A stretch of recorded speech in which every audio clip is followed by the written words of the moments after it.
en el camino de una reflexión profunda de la crisis de civilización en la que vivimos, de la enorme preocupación que hay por darle garantías al sector social, por la preocupación de López Obrador también, y porque en algún momento, luego de muchos años de conocerlo, sentí esa invitación de contribuir a su mirada más allá del ejercicio público de los funcionarios, que en muchas ocasiones los funcionarios trabajan, en otras escuchan, en otras desoyen y en otras traicionan. Entonces era necesario abrir una perspectiva no pusilánime, no bondadosa, sí respetuosa, no salamera, sí consciente. Y de comenzar diciéndoles que estamos en una guerra. No podría yo comenzar sin reflexionar sobre el enorme reto y los grandes riesgos que tiene el cooperativismo mundial y en México particularmente. ¿Y por qué me atrevo yo a decir que estamos en una guerra? Porque yo camino todos los días por defender el cooperativismo con una pistola en la cabeza.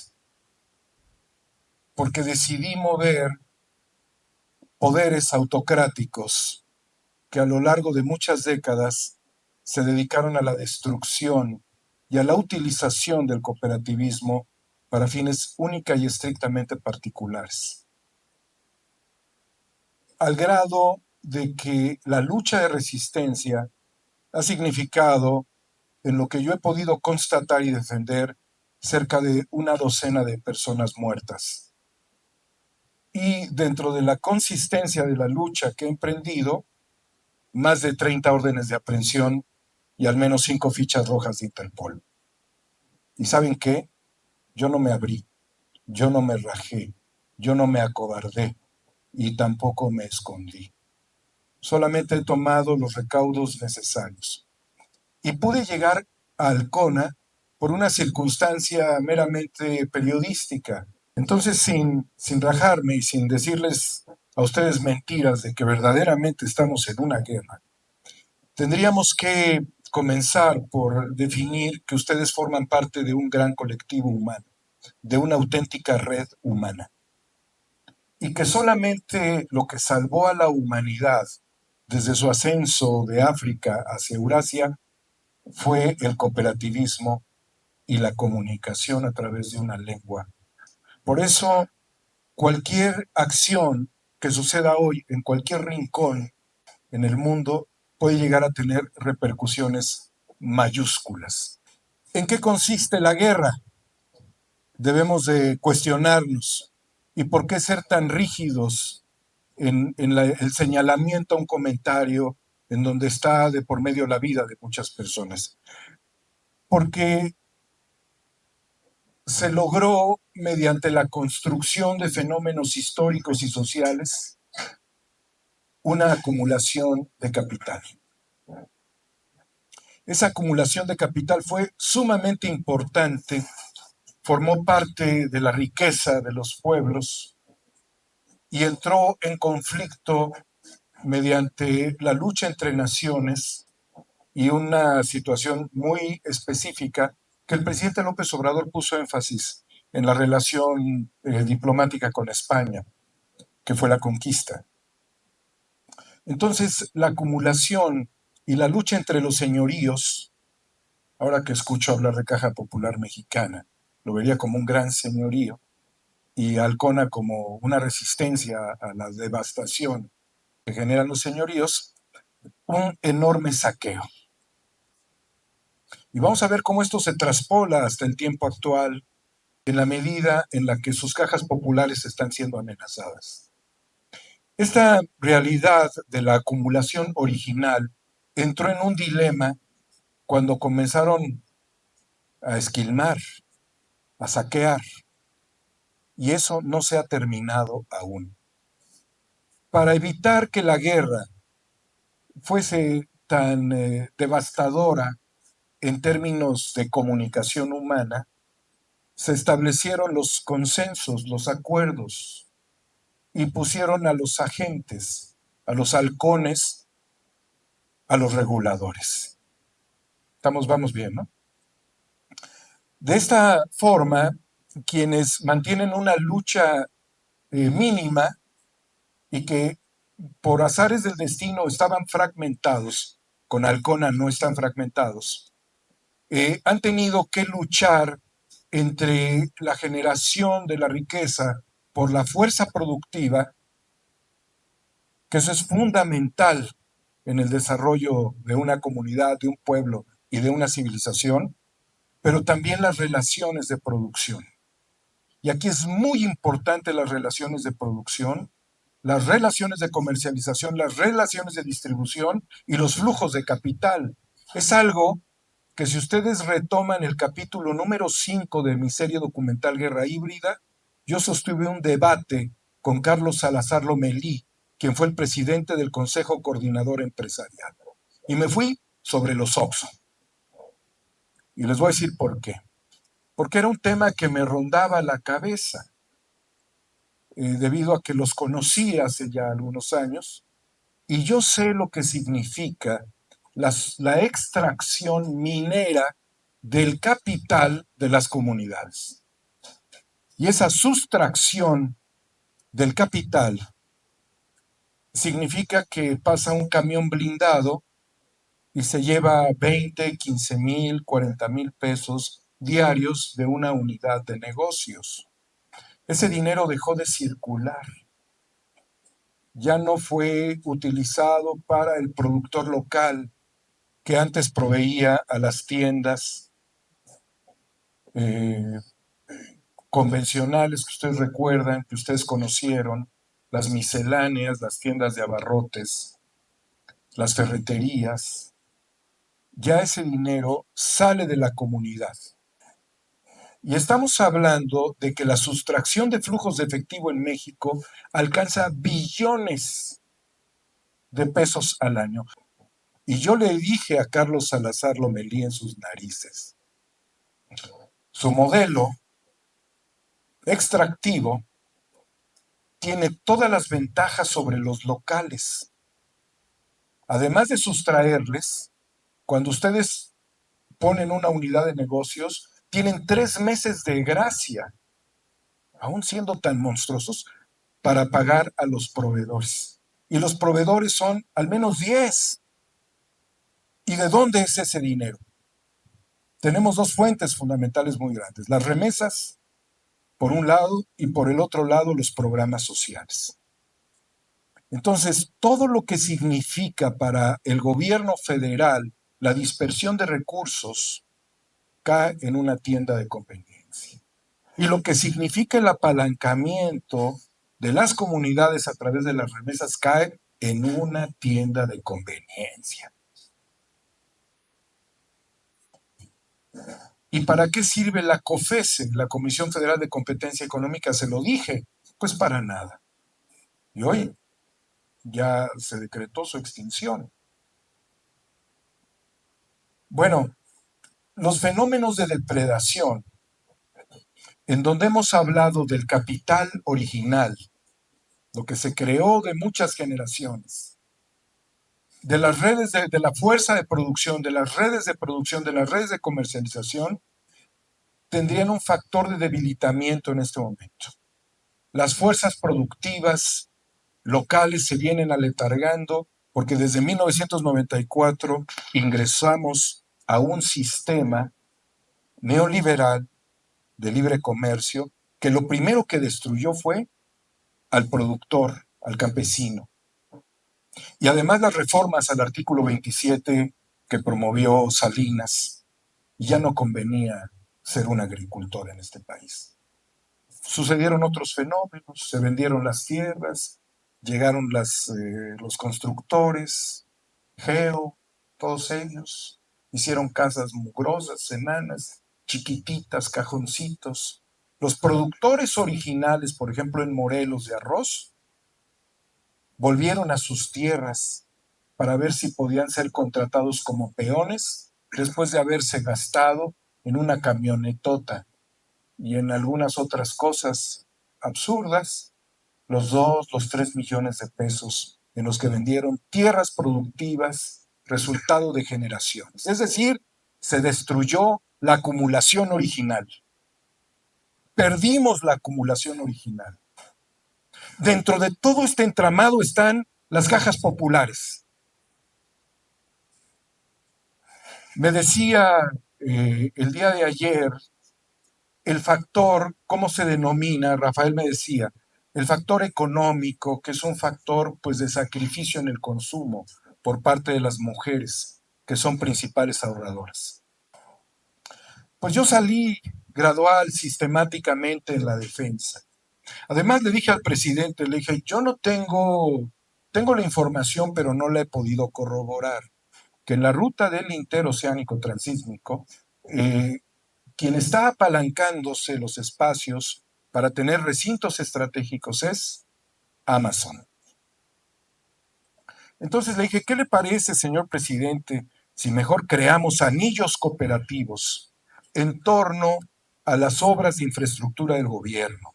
Pensaba yo en cooperativas destinadas al ecoturismo, pensaba yo que podíamos tener empresas que compitieran con Amazon, pensaba yo que en vez de que los hijos de los pueblos originarios terminaran empacando y poniendo sellos, emprendieran sus propios modelos productivos cooperativos. Surgió una cooperativa al escucharme en Oaxaca. ¿Saben qué? No tiene ninguna tutela. ¿Por qué? Porque los funcionarios que puso el presidente y que fueron mis referentes para apalancar la primera cooperativa en la región no tuvieron apoyo.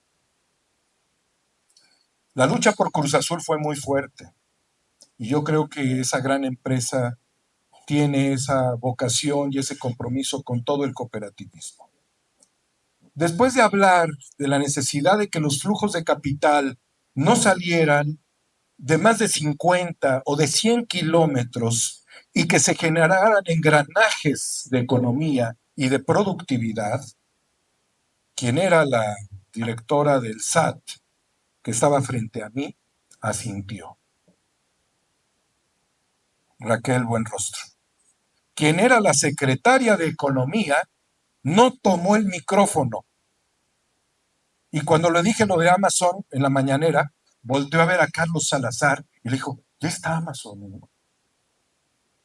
Estaba tripulada por el Grupo Monterrey, por Alfonso Romo, por el Diablo Fernández, por Ricardo Salinas Pliego, por Carlos Slim, por los grandes depredadores que no han dejado de serlo, por la oligarquía.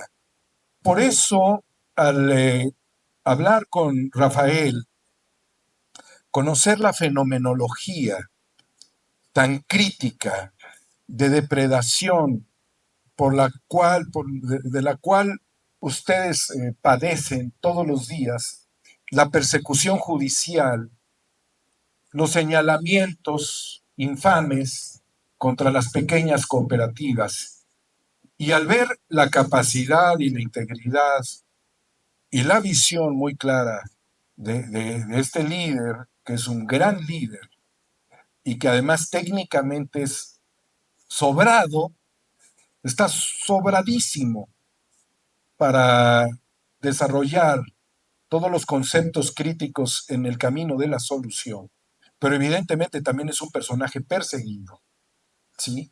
Me di cuenta que era necesario oxigenar nuevamente con el presidente el fenómeno que ustedes estaban enfrentando.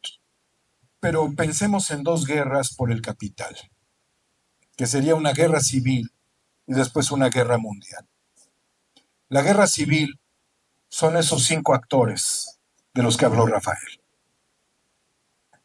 Y que se asusten si me ven. Yo los reto a que se asusten, porque la verdadera construcción está en la mayoría, que se tiene que imponer. Y eso es parte de la gran reflexión histórica que nos dejó López Obrador. Es un gran compromiso. No es perfecto. Ni todo lo que pensó está bien. La prueba está que al analizar cómo vendría la reforma al Poder Judicial, yo le propuse los jueces sin rostro, porque sabía que no se podía enfrentar al crimen organizado con campañas electorales. Y él me lo aceptó. Y me lo aceptó porque él entendió que no debía marcharse su nombre de sangre de ningún juez que fuese contra el crimen organizado. Bueno, esta guerra, que es una guerra civil, tiene las características también de una guerra mundial. Por eso hablaba él de los actores financieros tecnológicos, que también representan un reto para los países. Porque así como hablamos de la depredación a través del consumo, como lo acabo de expresar yo en el caso de las tiendas de conveniencia, está también por el otro lado los actores de la minería de capital. Y ante todo ello, Rafael, la gente de Alcona, ha tenido que salir al frente. En el medio de la insolencia del poder político, de la representación de muchos actores que son inconsistentes, que les vale madres, que no piensan en ustedes o que los desconocen, que no tienen ninguna formación ni criterio en la materia. La prueba está que yo no conocí a Rafael en ese tiempo, en el 2000, entre el 2012 al 2015, luchamos contra la ley Billy, que le daba la posición a un director general para usurpar las funciones de los presidentes de los consejos de administración y vigilancia del cooperativismo, y en donde además iba a permanecer en la misma posición indefinidamente por encima de los procesos democráticos de renovación de los consejos. ¿Dónde chingada madre se ha visto eso? Entonces era la destrucción del modelo para que un solo tipo se apoderara y después lo intentara privatizar. La prueba está que intentó llevar el modelo a la privatización en el año 2015 en una alianza estratégica con un grupo que no tenía el capital para comprar el 49% de los activos de esa empresa. Era la finta, era la finta para tronar al cooperativismo. Pues bien, amigas y amigos, no quisiera yo extenderme mucho. Créanme que el reto es muy grande. Quiero reflexionar con dos ideas fundamentales. La primera es, no se atrevan a dejar solo a Rafael. No se aflojen, no se enhuevonen y no se apendejen. Estamos en el medio de una guerra. Y si no hay voluntad de lucha y si no hay integración y apoyo, le están dando la espalda al líder y su modelo se va a pervertir tarde que temprano. No pierdan la fe tampoco en esta lucha, que es fundamental. Porque es la lucha de la resistencia de los capitales locales, de los flujos locales y del empoderamiento de las comunidades ante la depredación sistemática de actores nacionales y de actores planetarios. Mientras, y se lo debo de reclamar a la presidenta en su momento, BlackRock ya se sentó con su agenda, ella no se ha sentado con ustedes. Vale la pena el reclamo. Vamos por la ley de estas sociedades cooperativas mutuales, porque eso también le daría un impulso y una jerarquía a la alianza de ustedes a nivel nacional. Y le daría también un tutelaje con ese conocimiento. Vamos a convencer a Hacienda para que tenga mejores criterios en la relación fiscal con ustedes. Debemos convencer a los legisladores de que la mejor economía es la horizontal. La economía vertical es la economía del desprecio, de ignorar a los demás. Por eso Slim a mí no me representa. Muchos le han preguntado, ¿y qué piensa usted, señor Slim, en las mañaneras, ¿no?, de la economía del país? Yo si veo a Slim le diría, ¿y qué piensa usted del cooperativismo, no? De algo que no le importa, no de lo que ya sabemos, que él es un acomodaticio. El proletariado debe negarse a sí mismo como fuerza productiva del capital para lograr establecer un dos en el que ya no es una fuerza reactiva, sino afirmativa. Ya no está a la defensiva, sino que adopta una estrategia ofensiva. Solo esta segunda división asegura la autonomía y la independencia del proletariado. Como modelo de relación de poder y matriz de su implementación, la guerra civil se da en forma manifiesta en la acumulación originaria. Luego se vuelve latente, subterránea, fluyendo como un río kárstico bajo el dos de las fuerzas productivas y relaciones de producción, para volver a la confrontación abierta cuando la acumulación mundial no logra completar su mundialización. Y entonces se muestra como una guerra de clases y una guerra entre estados. El Estado tutela las cooperativas. Las cooperativas desarrollan una fuerza integradora con enfoque social. Se resiste a la guerra mundial de sustracción de los beneficios locales. Y la civilización tiene destino. Muchas gracias.